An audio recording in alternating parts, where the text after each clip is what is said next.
Hi, my name is Abby Maria. Hi, my name is Saul. Hi, my name is Wendell Holland. My name is Brandon Donlin. Hey everybody, this is Mike Gabler, the Alligabler, coming to you live on Survivor Squared. Survivor Squared. Survivor Squared. Survivor Squared. Survivor Squared. Double, double, toil and trouble, the twist that sent home two legends from Survivor Season 50. Bailey Buffs, Tony Squares. This episode of Survivor Squared, we'll be breaking down all of that, talking about the 11 people that are left, and one of them will win this season of Survivor, and could it be an absolute legend of the game? Bailey, we said goodbye to Coach. We said goodbye to Chrissy. We'll be breaking down everything that happened this season, but hey, did you enjoy was the double twist better than the blood moon twist? 1,000%. I thought this was so much more fun and well thought out and different. Something we've never done before, which I loved for a season 50. And truly the entire hour and a half I was watching, just in the back of my mind, I'm just going, Cirie, Cirie, Cirie, Cirie. They're giving her the winner edit. I'm going to say it. I feel like this episode, she got a winner edit. Bailey, that's one of my questions I was going to ask you. I was going to save it for the very end, but if you want to dive into it right away, let's dive into it, because it's the thing that made me the most excited out of watching this episode. So before we break down what happened, let's start off with the biggest part of it. 11 people are left. We said in our power rankings, Bales, when we went through this cast, that if they let Cirie make the merge, she's going to win this thing because of how good she is at the social game. And in this episode itself, her coming back to the island after winning the Exile Island journey, we'll talk about what happens there.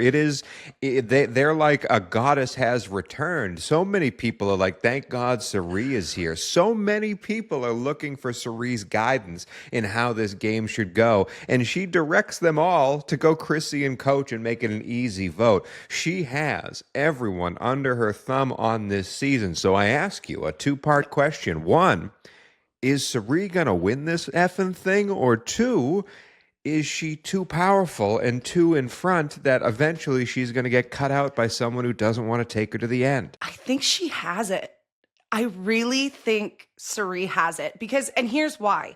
Because we have heard no talk of her name negatively from anybody, let alone the fact that they are turning to her for advice. They're Aussies going, what would Cirie do? Everyone is like, thank God she's back. She can lead us. She can guide us. But not a single person is going, Cirie has a lot of power. Cirie's kind of running this island. No one's really saying that.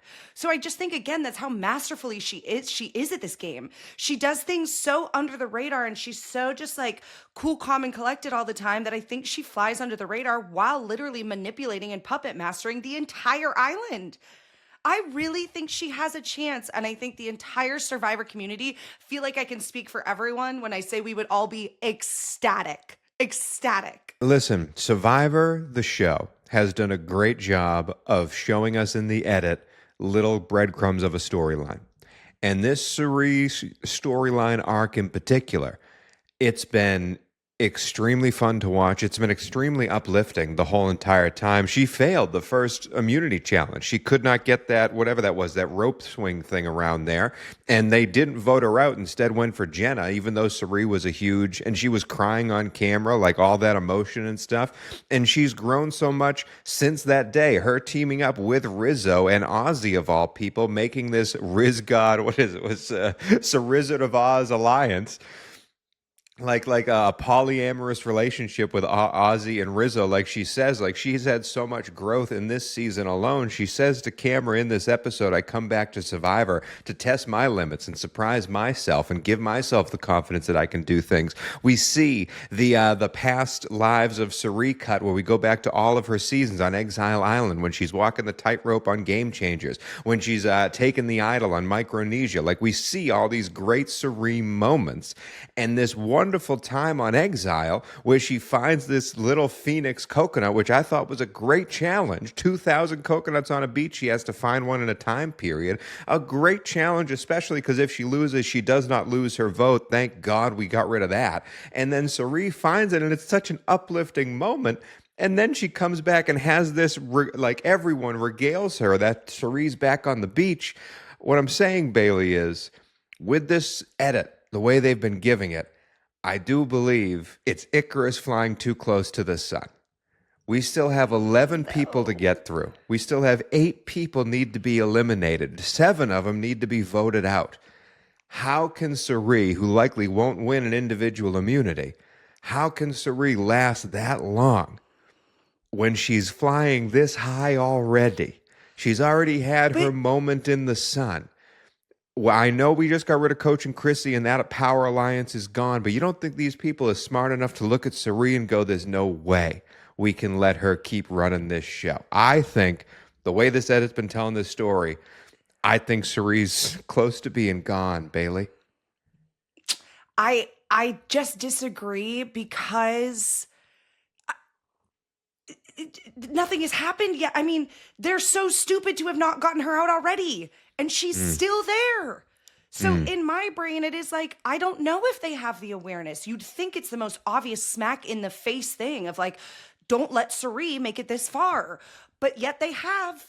They keep letting her survive. They keep letting her through. And really with no scrutiny or target on her back.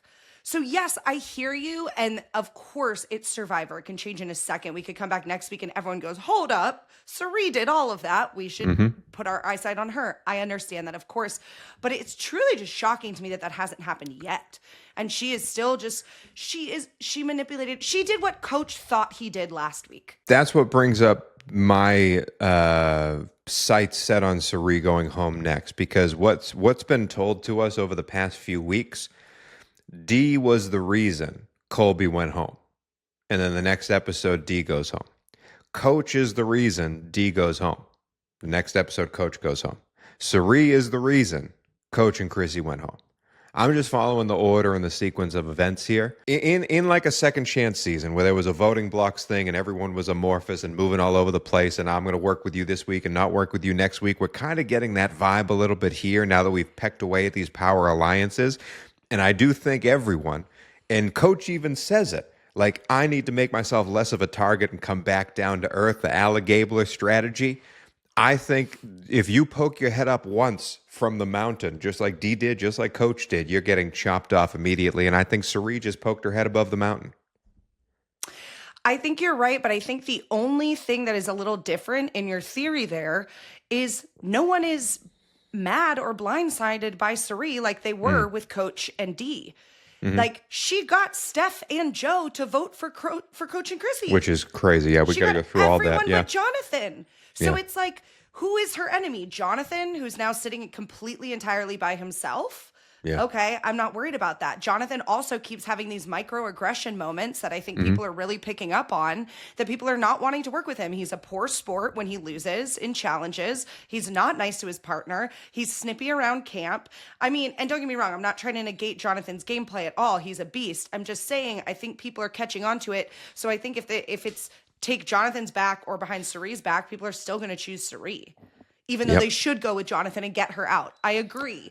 But I also that's the other part. These players are very smart, especially the Christians, Devenses of the world. These players, even the Rizzos of the world, they're very, very smart. They understand they ain't winning if they sit next to Cirie. They think they can win if they sit next to Jonathan. They think they can win against Jonathan or Joe because they have pissed people off and done the honor and integrity, and Joe threw all that away today. Like, we got to talk about Joe's decision, but no one's going to win next to Cirie. And so I think eventually it's very easy to sway some of these middle votes, like the Stephanies of the world, be like, hey, Cirie just ran that thing. She's too powerful. We got to get her out.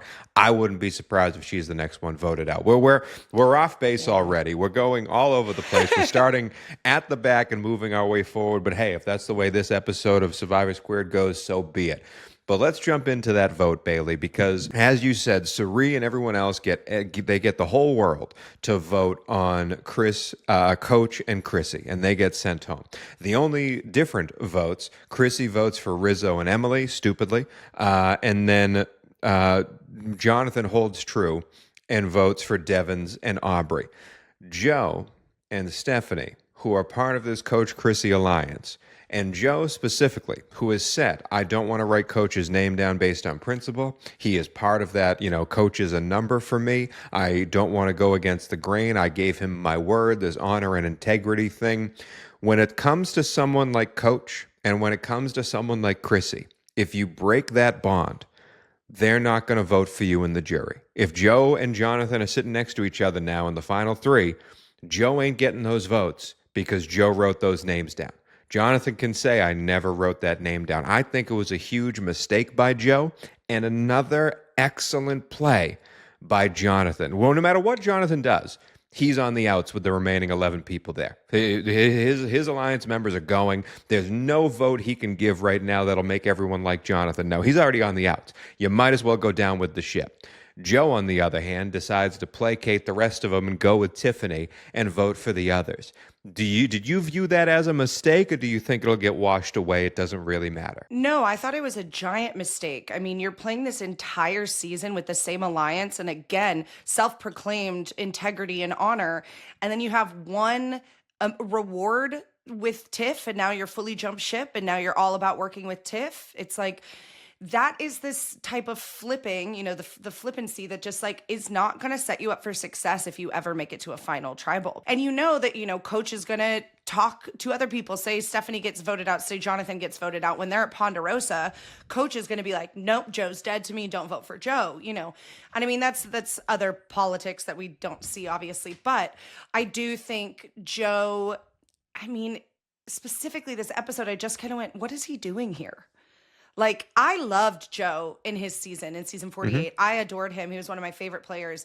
This season, it's a little bit like, why is he here? He's not doing much. He's flipping. He's not staying loyal, even though he was dying on that hill of, I would never write coach's name down. And then he does because of spaghetti with Tiff.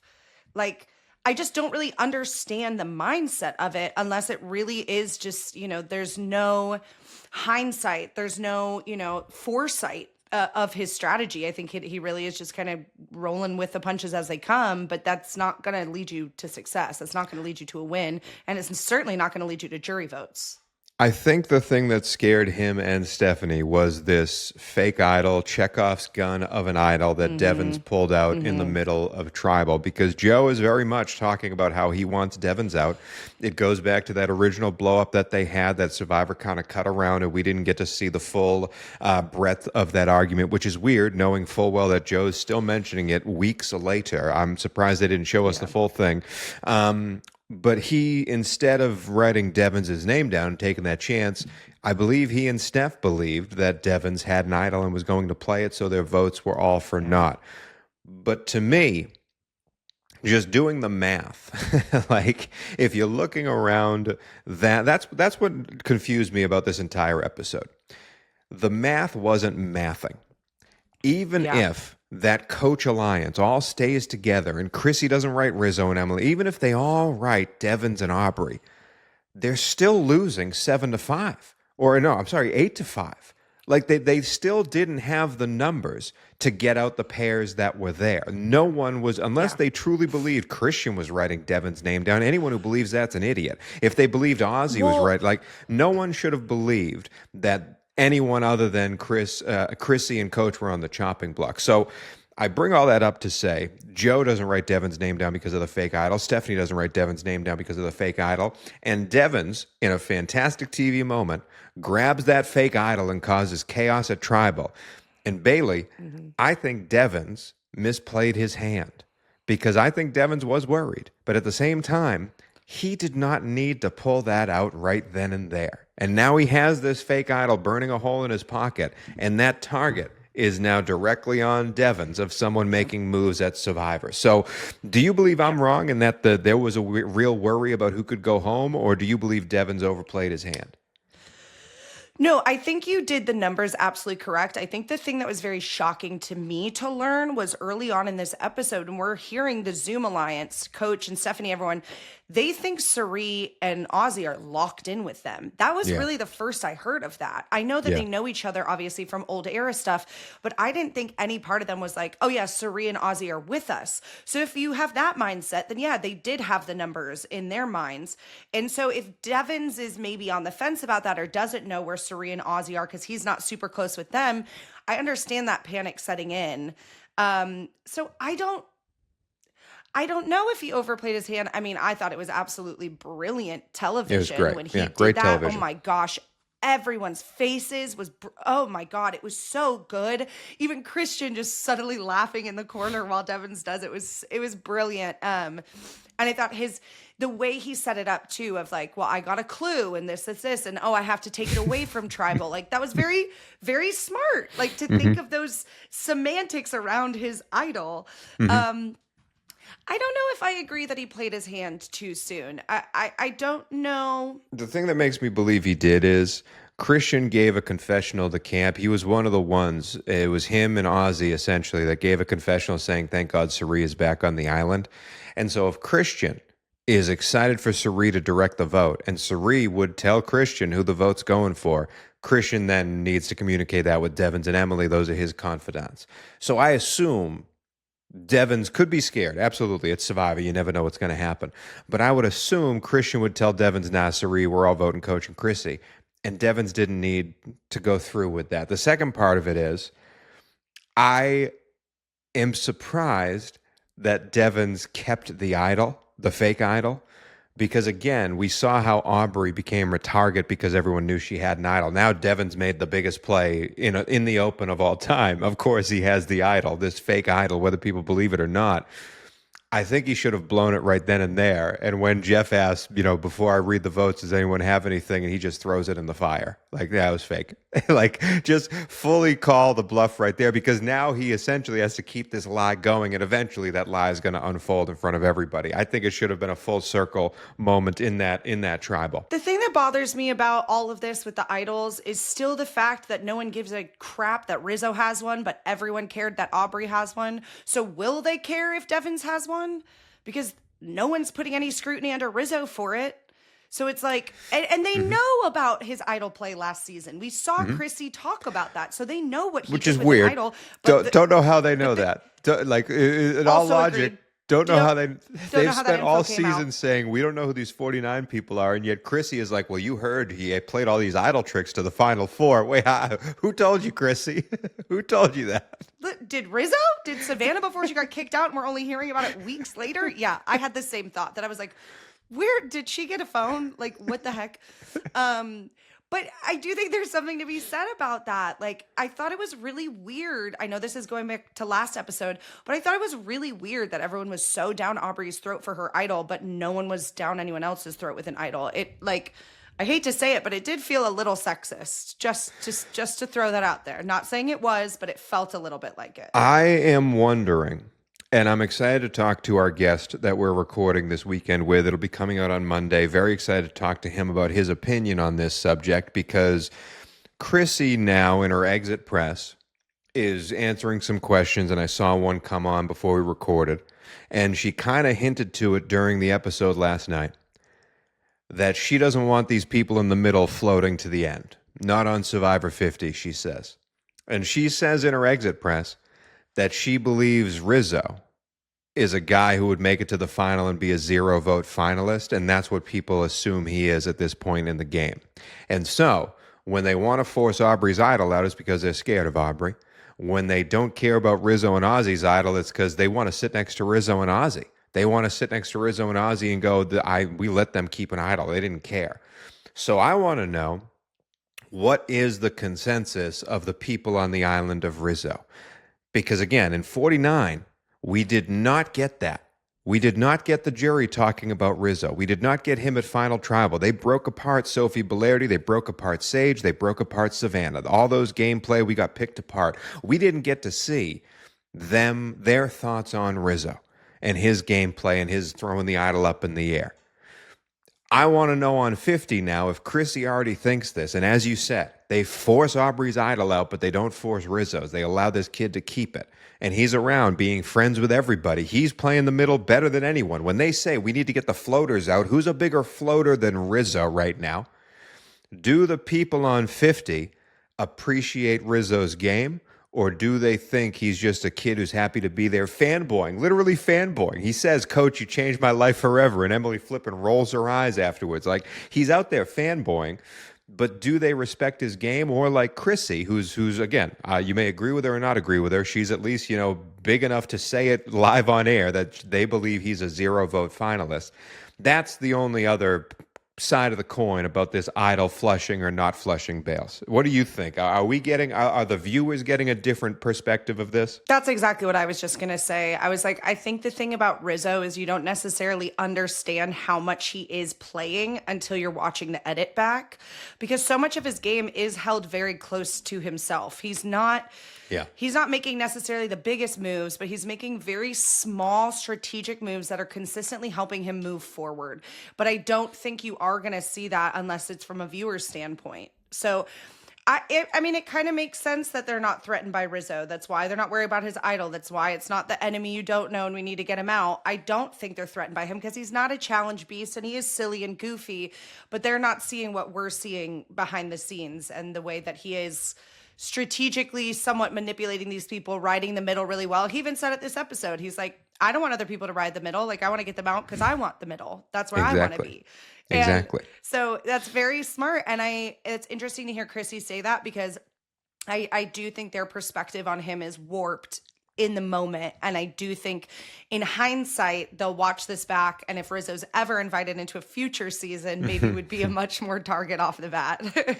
That's why I'm excited to talk to our guest, because I want to get I don't want anyone to trash another player, but I do want to get the inside scoop of, was this guy a threat on the island? Did you guys respect his game? Would he have gotten votes at the end of the jury? Like, I want to know, what did people think? Because the TV edit's different than the beach edit. Like, what did you think of this game? What did you think after watching the season? Are you excited to watch him do his tricks on 50 again? Like, what is the vibe around Rizzo? Because the public adores this kid. I think that's safe to say. But the players, do they respect the game? And we need to know, because he's still there, man. He's still part of the 11 left on season 50, even though no one knew his name before they got onto the beach, which is an amazing feat unto itself.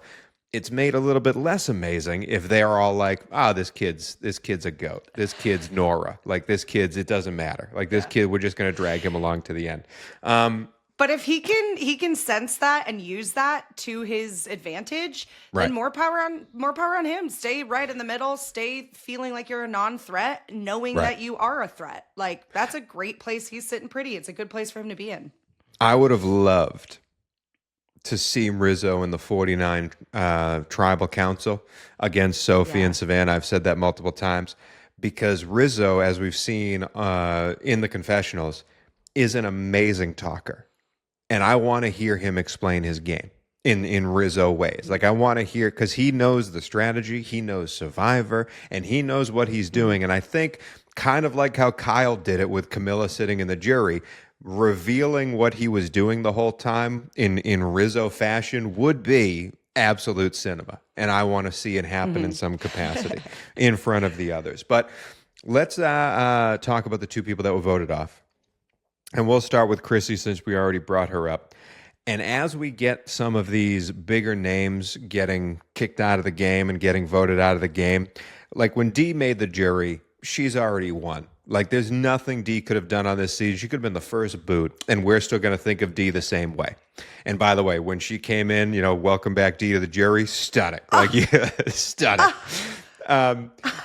But with some of these names that maybe haven't won or maybe have played multiple times, some of the huge Mount Rushmore-esque names on there, I do want to ask some questions as they leave the game. So before we go any further, breaking down the rest of the episode, getting to Coach and Chrissy and what their legacy means in Survivor Season 50, I do want to talk about the first ever giveaway in Survivor Squared history. That's right, we're doing a free giveaway, and anyone can sign up for it, and the way to do that is by this. Want to practice puzzles before going on Survivor? Don't worry, Survivor Squared has got you. Happy to say we are partnering with Puzzling Design, who creates custom puzzles inspired by competition reality shows, including Survivor. They make replicas, remix, fully original puzzle designs, and their work combines over a decade of engineering expertise with 3D printing, woodworking, and vinyl graphics to turn your specific vision into a memorable competitive experience. And here at Survivor Squared, we are giving away our very own Survivor Squared themed slide puzzle. The way you can enter is do two things.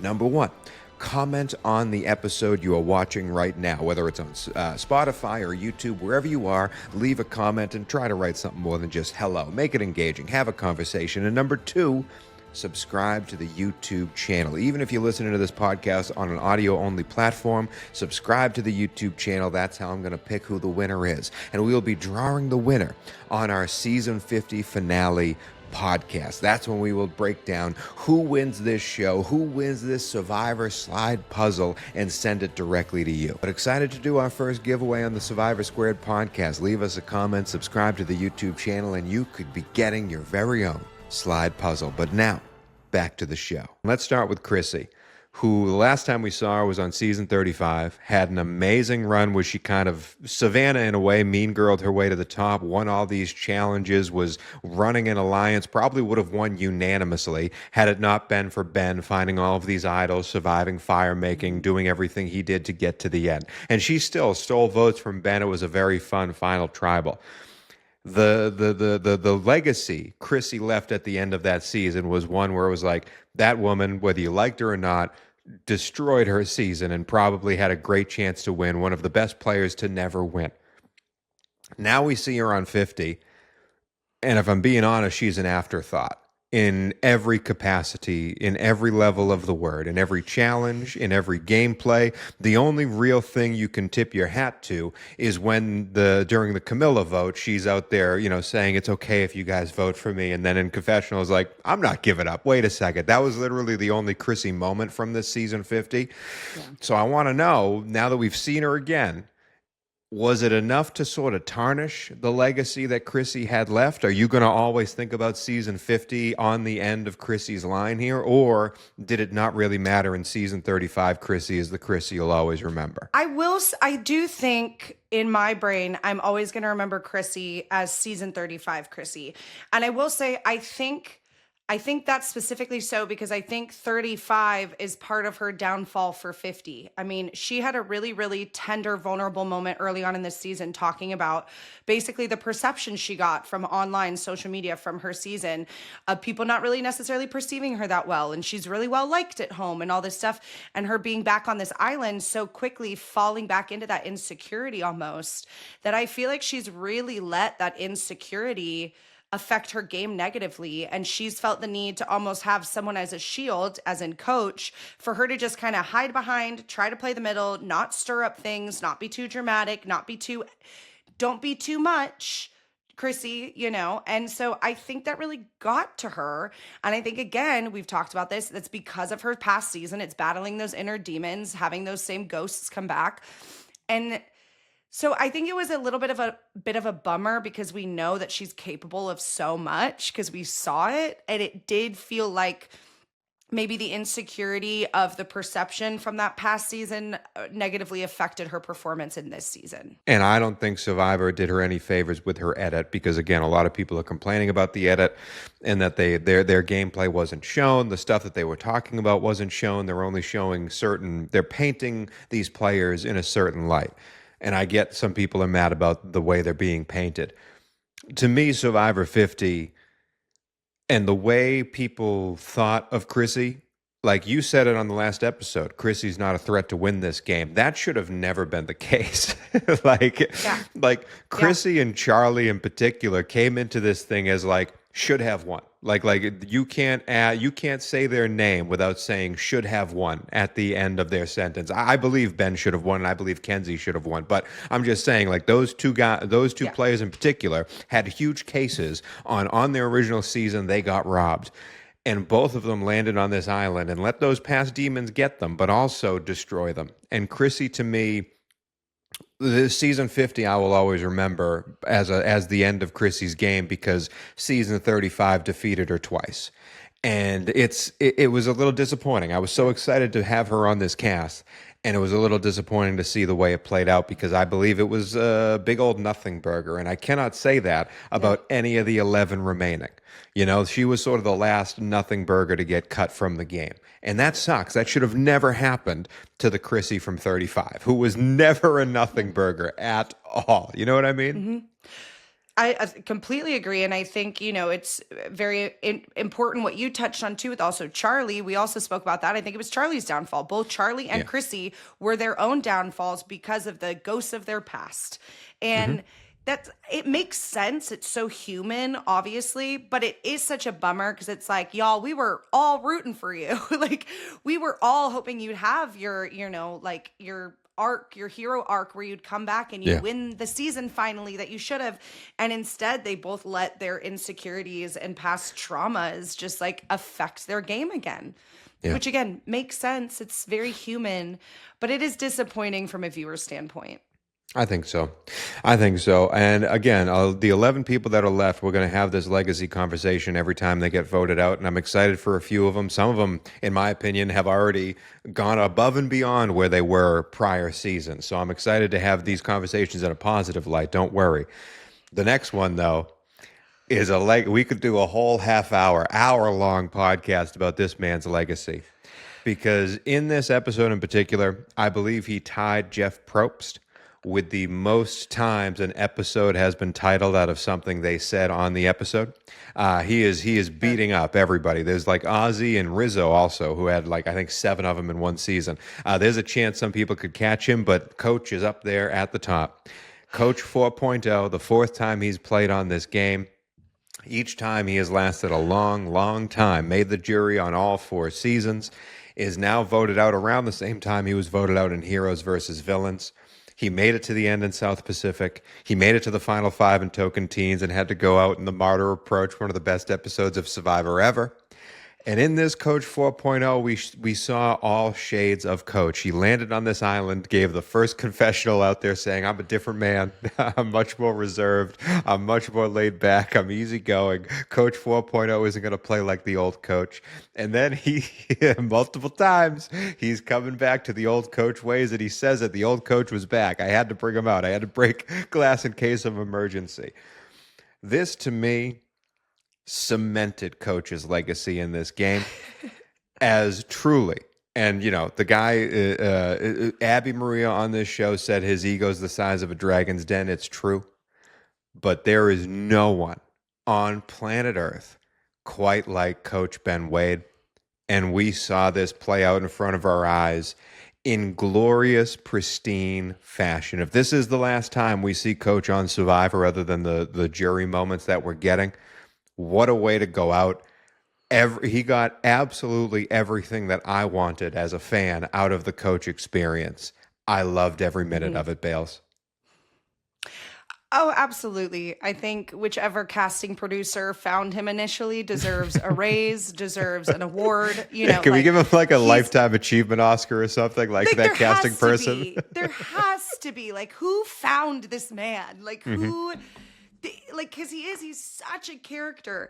And I think the thing about Coach is he will always make it far because he's not actually a threat to win. I don't think he is. I mean, I love him, but like, stop singing, stop making haikus, chill, go lay in a hammock. You are on timeout. Like, I love that Chrissy had to put him in timeout. But they keep him around because they know he's always going to be a shield. They know he's always going to be someone that's going to piss someone off. So he's a good person to keep around. He's great television. Do I think he will ever win a season of Survivor? No.